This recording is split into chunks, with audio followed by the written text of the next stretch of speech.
पांडुपुत्र भीम के बारे में माना जाता है कि उसमें 10,000 हाथियों का बल था, जिसके चलते एक बार तो उसने अकेले ही नर्मदा नदी का प्रवाह रोक दिया था। लेकिन भीम में यह 10,000 हाथियों का बल आया कैसे, इसकी कहानी बड़ी ही रोचक है। कौरवों का जन्म हस्तिनापुर में हुआ था, जबकि पांचों पांडवों का जन्म वन में हुआ था। पांडवों के जन्म के कुछ वर्ष पश्चात पांडु का निधन हो गया। पांडु की मृत्यु के बाद वन में रहने वाले साधुओं ने विचार किया कि पांडु के पुत्रों पांडु की अस्थियों तथा पत्नी को हस्तिनापुर भेज देना ही उचित है। इस प्रकार समस्त ऋषिगण हस्तिनापुर आए और उन्होंने पांडु पुत्रों के जन्म और पांडु की मृत्यु के संबंध में पूरी बात भीष्म, धृतराष्ट्र आदि को बताई।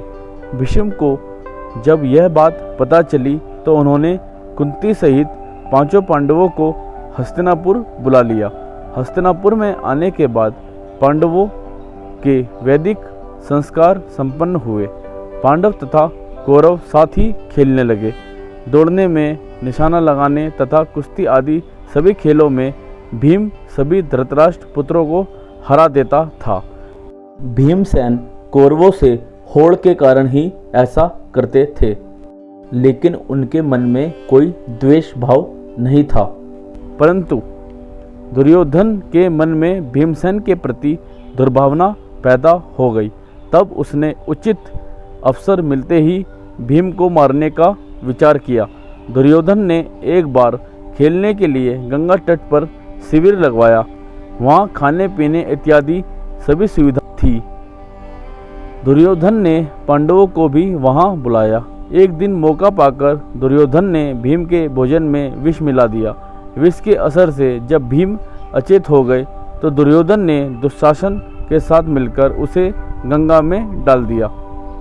भीम इसी अवस्था में नागलोक पहुंच गए। वहां सांपों ने भीम को खूब डसा, जिसके प्रभाव से विष का असर कम हो गया। जब भीम को होश आया तो वे सर्पों को मारने लगे। सभी सर्प डरकर नागराज वासुकी के पास गए और पूरी बात बताई। तब वासुकी स्वयं भीमसेन के पास गए। उनके साथ अर्यक नाग ने भीम को पहचान लिया। अर्यक नाग भीम के नाना का नाना था। अर्यक ने वासुकी से कहा कि भीम को उन कुंडों का रस पीने की आज्ञा दी जाए जिनमें हजारों हाथियों का बल है। वासुकी ने स्वीकृति दे दी। तब भीम 8 कुंड पीकर एक दिव्य सैया पर सो गए। जब दुर्योधन ने भीम को विष देकर गंगा में फेंक दिया तो उसे बड़ा हर्ष हुआ। शिविर के समाप्त होने पर सभी कौरव व पांडव भीम के बिना ही हस्तिनापुर के लिए रवाना हो गए। पांडवों ने सोचा कि भीम आगे चले गए होंगे। जब सभी हस्तिनापुर पहुंचे तो युधिष्ठिर ने माता कुंती से भीम के बारे में पूछा। तब कुंती ने भीम के ना लौटने की बात कही। सारी बात जानकर कुंती व्याकुल हो गई। तब उन्होंने विदुर को बुलाया और भीम को ढूंढने के लिए कहा। तब विदुर ने उन्हें सांत्वना दी और सैनिकों को भीम को ढूंढने के लिए भेजा। उधर नागलोक में भीम 8वें दिन रस पच जाने पर जागे। तब नागों ने भीम को गंगा के बाहर छोड़ दिया। जब भीम सही सलामत हस्तिनापुर पहुंचे तो सभी को बड़ा संतोष हुआ। तब भीम ने माता कुंती व अपने भाइयों के सामने दुर्योधन द्वारा विष देकर गंगा में फेंकने तथा नागलोक में क्या क्या हुआ ये सब बताया। युधिष्ठिर ने भीम से ये बात किसी को नहीं बताने के लिए कहा। हमने जाना किस प्रकार भीम में 10,000 हाथियों का बल आया। उम्मीद करता हूँ दोस्तों मेरे द्वारा बताई गई ये कहानी आपको अच्छी लगी होगी।